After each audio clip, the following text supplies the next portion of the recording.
Bonjour tout le monde. Good morning, everyone. And I'd like to thank you for joining us. And I'd especially like to thank Dianne Saxe, the Ontario Greens Deputy Leader and the former Environment Commissioner of Ontario, for joining me this morning. Dianne, it's wonderful to see you back at Queen's Park. Great to be here. Before I begin, I'd like to acknowledge that we are addressing you from the traditional territory of the Huron-Wendat, Seneca, Anishinaabeg, Chippewa, the Haudenosaunee, and we are on the Treaty 13 lands of the Mississaugas of the Credit First Nation.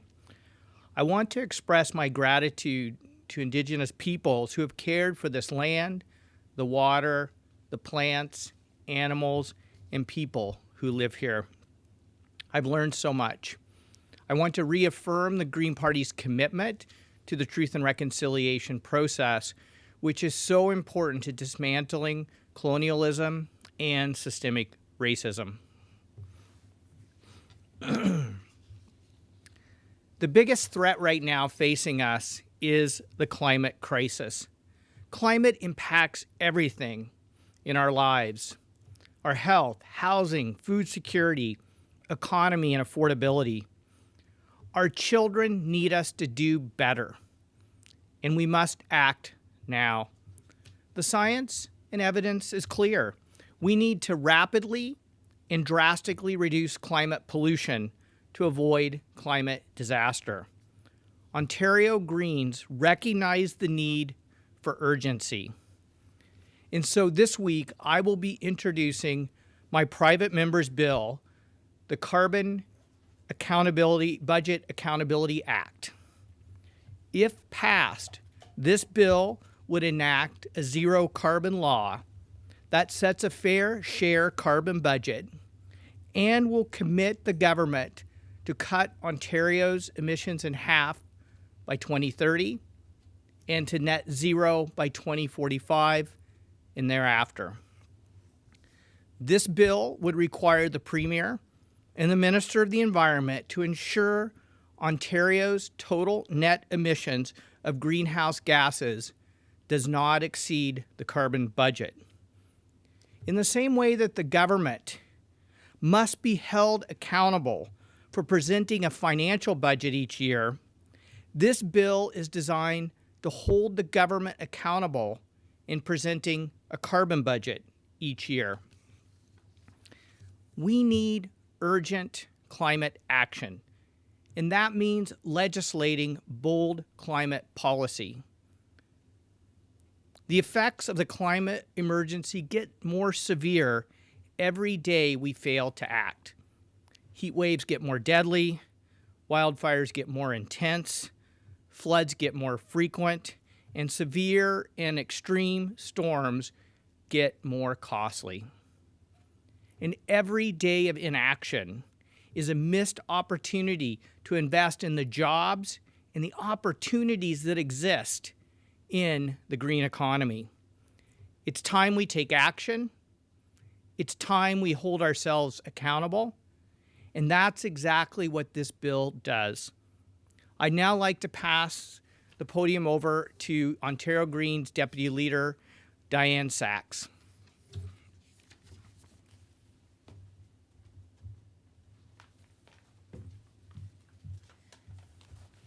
Thank you, Mike, and good morning, everybody. It's great to be back at Queen's Park.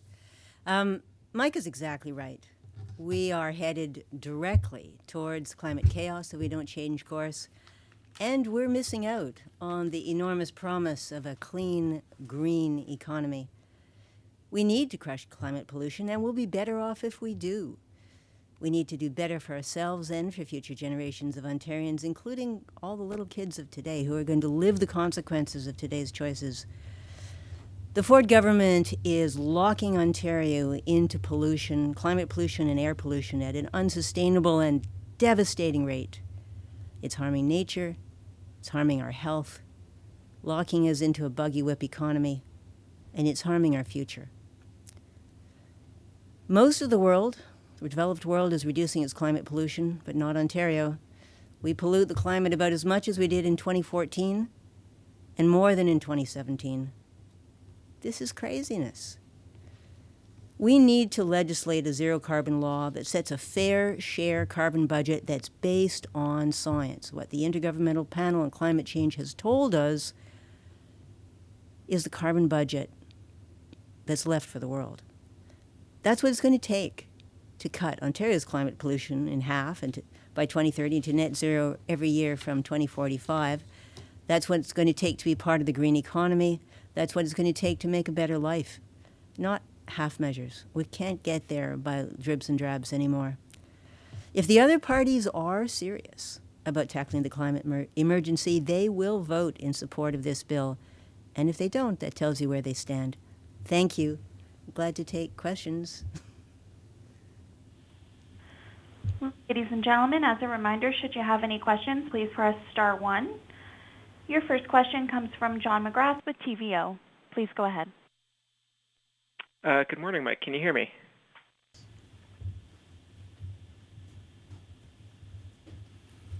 We can hear you, John. Oh, okay, perfect. Sorry, I'm on a new system this morning. So just for clarity, I mean, is this a bill that would spell out specific measures for reducing greenhouse gas emissions, or is this just about setting the sort of the top line carbon budget number? Yeah, this bill, which I will be introducing this week and debating on Thursday, sets out the top line carbon budget numbers. Obviously, the Green Party will be releasing a updated climate and environment plan that talks about the specific measures that Ontario can take to achieve what's outlined in this carbon budget bill. And when you talk about these emissions, I mean, we just had the IESO release this report saying that, for example, phasing out natural gas by 2030 is not a realistic prospect for Ontario. That it could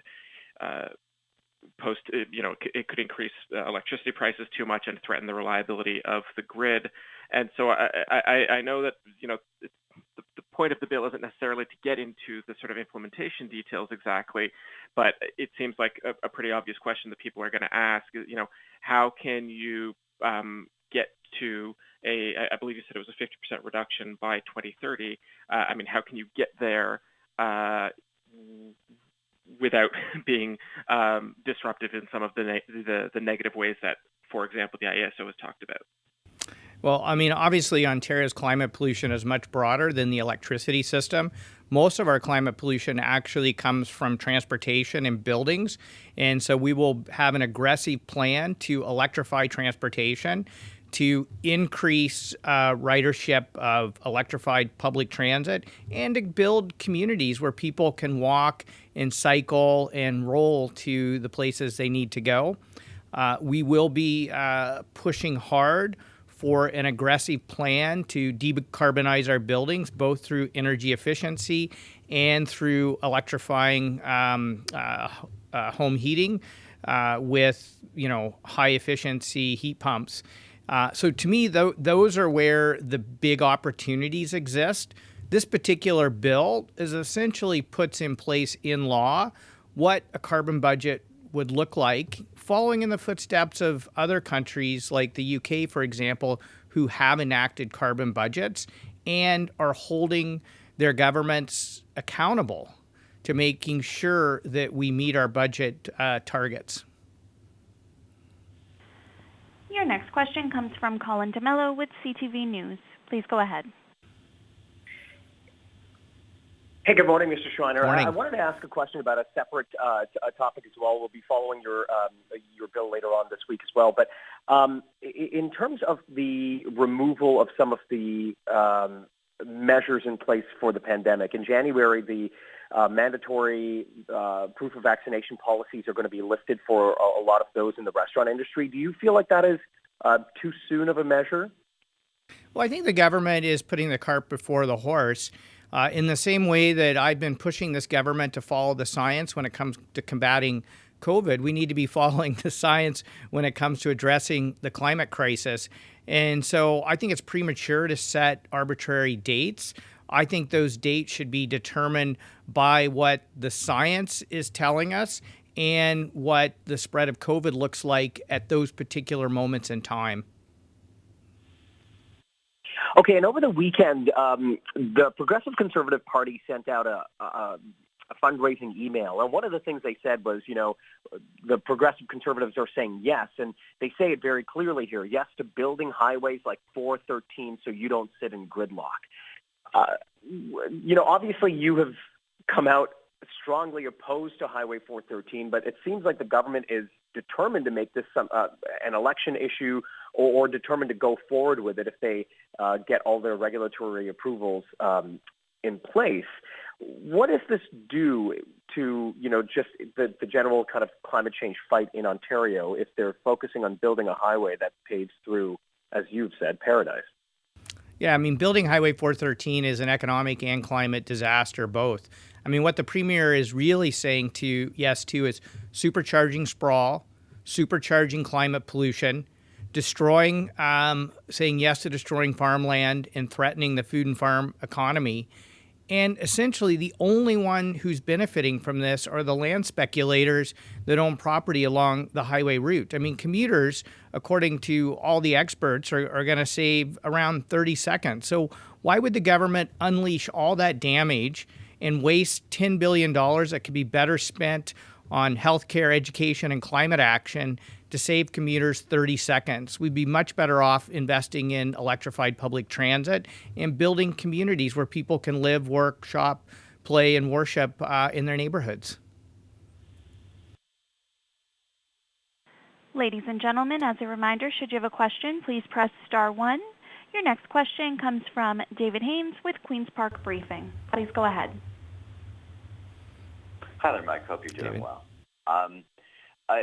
When you say that there should be a pollution budget and so on, should there be some kind of consequences for not meeting this budget, for going overboard? Yeah, absolutely. I mean, the budget, the act around delivering the budget every year has some accountability mechanisms in it. I think there should be some accountability mechanisms in a fair share carbon budget, and we'll certainly be having that presented when the bill comes forward. The bottom line is we have to be honest with Ontarians about what it's going to take for Ontario to do its fair share, as outlined by the IPCC. And I think this is particularly important on the eve of what is a critically important climate conference, bringing countries from around the world to essentially address the emergency we're facing. And Ontario is the largest, most populated province in Canada. We have to show leadership, and now is the time to do it. You mentioned COP26 here, and that starts soon and goes for the next couple of weeks.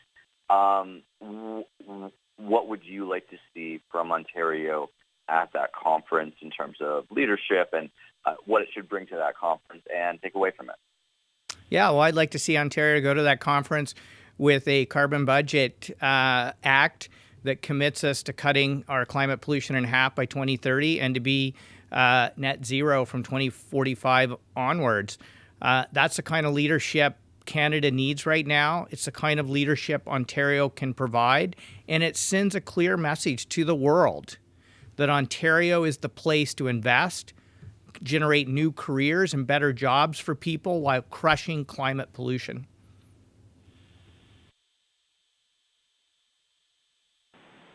Your next question comes from John McGrath with TVO. Please go ahead. Thank you for giving me another bite at the apple here. A question for Ms. Saxe. We have this election coming where yourself and Erwin Ellman will be candidates for different parties, obviously. You're not the first former legislative officers to run for elected office, but it's notable that we're going to have two of them in the same election cycle. Do you think there's any obligation on people who have held these nonpartisan legislative offices to avoid elected politics in the future? Oh, I think it's the opposite. Certainly, if I'd had the opportunity to continue my work as the Environmental Commissioner of Ontario, I would have done so, and I remain convinced that it was a very, very valuable role that served Ontarians well. But the opportunity, and it is a great opportunity and honor to be a legislative officer, has equipped me with a really unique set of insights into not only the urgency of the crisis, but also how government works and what we can do about it. Having had the opportunity to provide oversight to 17 critical government ministries, between them spending many billions of dollars a year, and a really close-up look at how they make those decisions and why we keep making such bad decisions, equips us for public service. Irwin and I served the public to the best of our ability as legislative officers, and now we're offering to serve the public again using what we've learned because we care so much about the public good. We could both have much easier lives and make a lot more money doing something else.